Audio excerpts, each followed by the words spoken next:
Hey guys, this is Miss Martha. We're going to chat a little bit about how to make the opening paragraph for your essay an amazing one.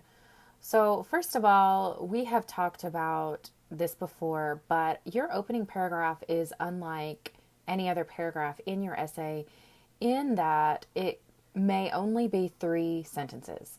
Now, if you'll remember, all the rest of your paragraphs need to be at least 5 sentences.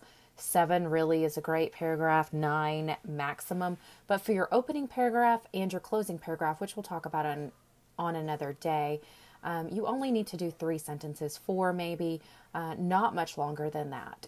We want it to be brief. It is really there just to get your audience really geared up to learn the meat of the matter, which will come in your body paragraphs. So the main 3 parts of your opening paragraph are your hook, which will grab your reader's attention and help them to really be interested in reading the rest of what you're going to say. The second part is the transition that's going to link the hook to the thesis, and your thesis statement, which is probably the most important part of your essay. If you don't have a well-developed thesis statement, then your essay is going to be trash. So let's look at these 3 parts a little more in depth. First of all, the hook obviously hooks your readers. There are some different ways to do this. If you'll notice in this previous slide, it says you could use personal examples, quotations, facts or statistics, rhetorical questions, or current events. There are a few more ways that you can use a hook, but basically, what it's going to do, it's going to be the hook that hooks the fish in, that allows them to actually be invested or want to keep reading and not just think, ugh, I have to read this. So here are some examples of the different types and different ways that I have used them. So for example, you could ask a question as your hook. Remember, the hook is the very first sentence, very first 2 sentences, maybe at the most, but you could say, what is the difference between successful college students and unsuccessful college students? So that's obviously if you're writing an essay about what makes a college student successful. And then that would really,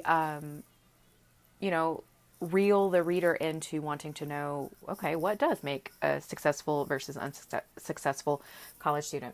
The next type of hook could be a personal anecdote. And I'm not going to read that whole thing. Well, yeah, I am. Okay. So this is more than 1 sentence. This is more than 2 sentences. This is a story. I got off the train and pulled my luggage behind me. A cab pulled up to the curb and the driver got out. He lifted my luggage and said, Miss, I'm just going to put your stuff in the boot. I didn't know what he meant until I saw him open the car's trunk. Then I realized the boot means car trunk. I got in the cab wondering how many other words would be different in England. So obviously this essay is going to be about differences in England. And so that's a personal story, a personal anecdote that would hook the reader in. Next, a quotation. Here's an example of a quotation by Nelson Mandela said, education is the most powerful weapon you can use to change the world. So that would be a great intro for an essay on education. You could use a simile or a metaphor. To make an omelet, you need not only those broken eggs, but someone oppressed to beat them. Okay, so that one's pretty deep, but that would be a great opening hook. An interesting statistic. Almost 2/3 of American adults at some point in their life lived in a home with at least one gun. So that's an interesting statistic that would open up the reader when, or rather hook the reader in when perhaps reading an essay about guns. That was a duplicate. So those are the different types of hooks: question, personal anecdote, quotation, simile or metaphor, or interesting statistic. So something very succinct but interesting, powerful. Your transition is that 1 to 2 sentences that's going to link that hook to the thesis statement. You should not just say, for example, your quotation, Nelson Mandela said education is the most powerful weapon you can use to change the world, and then bam, here's my thesis. Right, you need to massage it a little bit to provide that link in between that quotation to your thesis. So, on to thesis statement. We've talked about this ad nauseum, but it's going to tell your reader how you're going to interpret the subject matter. It's the roadmap. How are you going to get to your conclusion? What is the evidence that you're going to provide? What is the claim that you're going to make? And it's usually a single sentence. For our purposes, I really prefer just 1 sentence thesis statements, and it will be at the very end of the paragraph. First paragraph, rather. So the very last sentence of your first paragraph. So when you're crafting your thesis, that's going to be a 3-part thesis, you want to think about these questions. Have I taken a position that others would challenge? If your thesis simply states something that no one actually would take the time to disagree with, such as, you know, moms are a vital part of a child's upbringing. Well, I think everyone would agree on that. That's not a good thesis, because that's not going to make a very interesting essay, because no one will be able to challenge that. No one wants to read about that because everyone already agrees with that. Next question to ask yourself: is my thesis statement specific enough? It doesn't need to be vague in its points. For example, if I was talking about good moms, what makes a good mom? Well, we need to be specific. What are you talking about? What is a good mom? And maybe that could actually be part of your thesis. Does your thesis pass the so what test? If the reader's first response to your thesis statement would be so what, who cares, then obviously you're not doing a very good job crafting a thesis statement. Also, next, does my essay support my thesis? So this is not necessarily about the thesis, but can my essay actually support this? Can my research actually support this? And I think it's very vital to think of your research first, to do research first, to do brainstorming first before you craft that thesis. Otherwise, you're going at it all backwards. You are coming up with your thesis and claim and then trying to find evidence, and you might not be finding the most valid evidence if you're just looking for something to support your point and not the other way around. So, look, I even have that on this next slide. First things first, the thesis statement does not come first in the paragraph. It is wise to write the thesis statement first. So that's after you've done your research and your brainstorming. You want to have that thesis statement before you write any other part of your paragraph, your opening paragraph, your body paragraphs, any of that. You have got to write your thesis statement. And we have gone into in depth on how to write a thesis statement. You want to answer the question that you're answering. So if your guiding question is what makes a good mom, well, then your thesis statement needs to say something to the effect of a good mom, blah-de-da. Okay, so you're answering the question, and then you're going to give 3 reasons or 3 claims or 3 pieces of evidence that support. For our class, your thesis is always going to be a 3-part thesis. So listen closely. If you're answering the question, what makes a good mom, your 3-part thesis might say a good mom unconditionally loves their child no matter what, provides physical needs for their children, and is emotionally available for their child. If you'll notice, I listed 3 claims of what makes a good mom.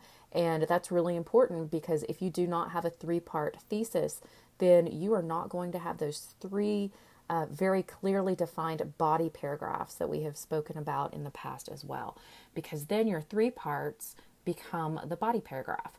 We'll do a different lesson on that if we need to refresh on that. So remember, let's review the parts of an opening paragraph. You've got the hook, the transition that links the hook to the thesis, and the thesis, which is the point your essay is trying to convey. Okay, so we're going to do some in-class practice. So go ahead and divide into groups. If you need to pause, go ahead and do that. You can do just divide up into 2 large groups perhaps, or 3 or 4 smaller groups. That's fine. And what you're going to do is you're going to try to identify the 3 parts of the opening paragraph in each of these 2 examples. And it might be a little trickier than you think, but I want you to take your time with these. So the first practice paragraph, we've got these 3 statements that are jumbled up. I want you to pause and take the time to try to identify what is the hook, what is the transition that is transitioning the hook to the thesis, and then what is the thesis. So pause that and let's do that. All right, your next practice challenge is similar. So try to identify which one of these statements is the hook, which one is the transition statement, and which one be the thesis. Go ahead and pause while you do that. All right, so here are the answers to our practice questions. So for this one, did I put these in order? Let's see. Yes, okay, here. So they're not in order. You'll notice C for this practice one was the hook. So working part-time as a cashier at the Piggly Wiggly has given me a great opportunity to observe human behavior. Sometimes I think of the shoppers as white rats in a lab experiment and the aisles as a maze designed by a psychologist. So that is obviously a personal anecdote hook, right? And then I think the easiest thing to identify next would be the thesis statement, which is B. My research has revealed 3 distinct types of abnormal customer: the amnesiac, the super shopper, and the dawdler. You'll notice that has 3 parts. So that should have been easy to define as the thesis statement. And then part A was your transition. So if you were writing these in order, C would have been the first part, A would have been the second, and then B would have been the last sentence of your opening paragraph. Next, let's see. Yes, okay. Sorry about that. Next, we've got practice 2. The answers. The very first, the hook would have been B. Although midwives are medical professionals who specialize in maternal health care and delivering babies, they're actually banned from practicing medicine in many states and can actually receive a prison sentence if they are found to be delivering a baby. So this is a shocking statement, and that is definitely okay to use, great to use as a hook. Next would be the transition, C, that links it to the thesis. And if you'll notice, this thesis is rather lengthy. It's still 1 paragraph, but it does provide clear 3 parts. Midwives can help reduce infant mortality rates. That's part 1. Provide mothers with a better birth experience, part 2. And provide personalized care for their patients, which lead to lower postpartum depression and anxiety. That would be part 3. And each one of those parts would be a separate body paragraph within the essay. So, it says now it's your turn, write a thesis for which state assignment. We are not doing that in this class right now. But what you are going to do is get your next assignment for your essay and proceed along with that. Let me know if you have any questions about how to craft your amazing opening paragraph.